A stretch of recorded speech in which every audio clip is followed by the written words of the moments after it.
মধ্যরাত 12:47। আবার সেই সময়, আবার সেই স্টেশন। কিন্তু আজ ক্যামেরা অন্য কারো দিকে। রুদ্র, একজন ইউটিউবার। সে শুনেছে শেষ ট্রেনের অভিশাপ গল্পটা ভাইরাল হয়েছে। সে ঠিক করল আজ সে লাইভ করবে। বন্ধুরা, আজ আমি প্রমাণ করব এসব কিছুই ভুয়া। লাইভ চলছে, কমেন্ট বক্স ভরে যাচ্ছে। পেছনে কে দাঁড়িয়ে? দাদা, ঘুরে দেখুন। রুদ্র হেসে বলল, আরে ভাই, কেউ নেই।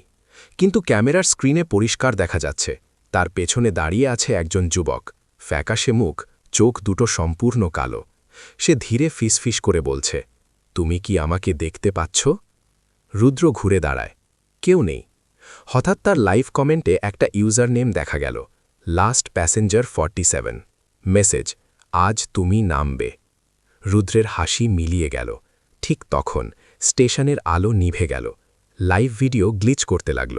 ক্যামেরায় হঠাৎ দেখা গেল রুদ্র একা নয়, তার চারপাশে দাঁড়িয়ে আছে অসংখ্য মানুষ, সাদা মুখ, কালো চোখ। সবাই ফিসফিস করছে, তুমি কি আমাকে দেখতে পাচ্ছ? ট্রেন ঢুকছে, কিন্তু আজ ট্রেনের গায়ে কোনো নাম নেই, শুধু লেখা রিটার্ন।